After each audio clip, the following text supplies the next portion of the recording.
Përshëndesim gjithve, mirë se vini në konferencën për shtyp për para ndeshjes së gjirës tret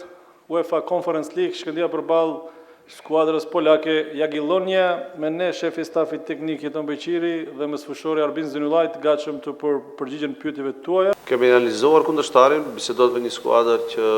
është shumë cilësore, një ekip që është dominuese thuajse në kampionatin polak, një kampionat shumë i fortë, shumë fizik, dhe edhe pse në dy ndeshjet e fundit vinë nga humbja, bisedot për një kundërshtar të cilin ne duhet ta respektojmë shumë, gjithsesi se do e respektojmë,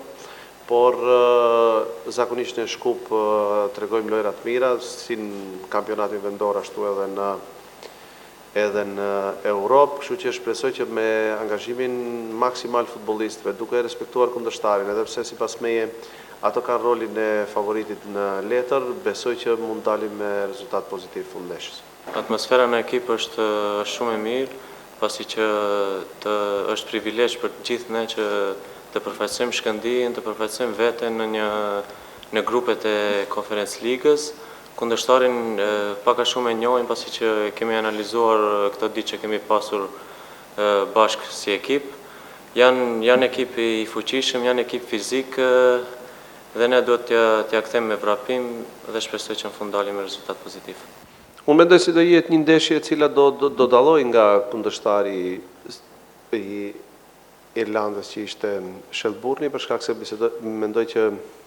kundërshtari i nesër është më cilësor dhe normalisht luajnë futboll më ofensiv. Ne jemi edhe sipas principeve të lojës jemi shumë afër si skuadra, por duhet jemi shumë të përqendruar në aspektin mbrojtës dhe gjithashtu të jemi të rrezikshëm dhe të mundohemi të shfrytëzojmë çdo rast edhe në aspektin sulmues. Kemi parë, domethënë, anët të forta të ekipit polak që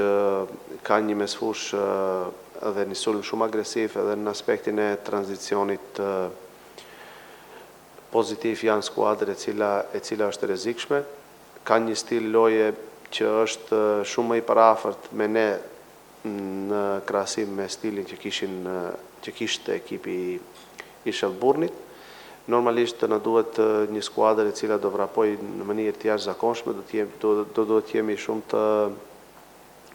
të përqendruar në të gjitha fazat e lojës, për shkak se është një ndeshje dhe një ndeshje mund të thotë gjithçka. Shohim çdo natë futboll, kemi luajtur edhe kundër skuadrave më të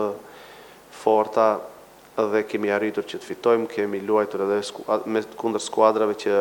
relativisht janë në nivel më të ulët se ne dhe ne kanë hapur probleme, kështu që besoj që do të jemi shumë të fokusuar me këmbë tokë, të respektojmë çdo top, të respektojmë çdo situatë lojës dhe nëse jemi të tillë, besoj që edhe do na shpërblet dhe do dalim me rezultatin të cilën ne dëshirojmë. Sa i përket çështjes së lëndimeve të futbollistëve, deri para 2-3 stërvitjeve ne ishim të jashtëzakonshëm këtë pjesë ku thuajse nuk kemi pasur asnjë lloj dëmtimi, por fat keq para 2 stërvitjeve në një situatë që ishte totalisht e parrezikshme nga një ramje të pakujdesshme ose të papritur, u dëmtua futbollisti Jon Vane Krstecki dhe për fatin e keq do mungoi deri në fund të dhjetorit. Dhe ne si ekip, unë si trajner, stafi teknik dhe gjithë futbollistët shpresojmë që sa më shpejt na kthehet, do jemi gjithë kohën me të dhe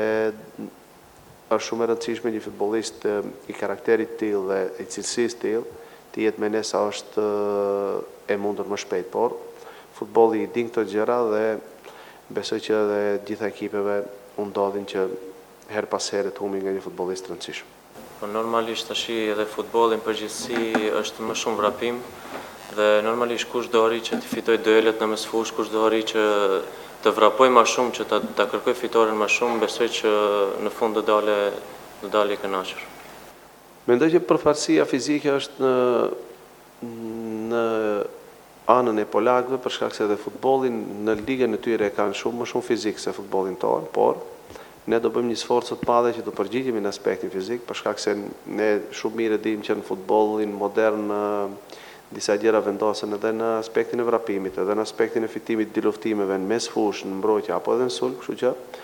Sipas mendimit tim, ekipi i cili do jetë më kompakt, ekipi i cili do vrapoj më shumë dhe normalisht që të gaboj apo do i shfrytëzoj rastet në anën e kundërt do jetë më afër fitores.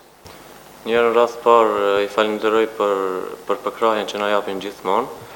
Dhe dyta, normalisht ata janë një shtys për ne, një forcë për ne dhe i ftoj që nesër të jenë sa më shumë në stadium. Informata për sacat stërvitore, Shkëndija do stërvitet nga ora 21:15 këtu në Todor Proeski, ndërkohë nga ora 19 këtu në këtë sallë skuadra mysafire ka paralajmëruar konferencë për shtyp, ndërkohë nga ora 19:45 Jagiellonia ka seancën zyrtare në Todor Proeski. Ju falenderit.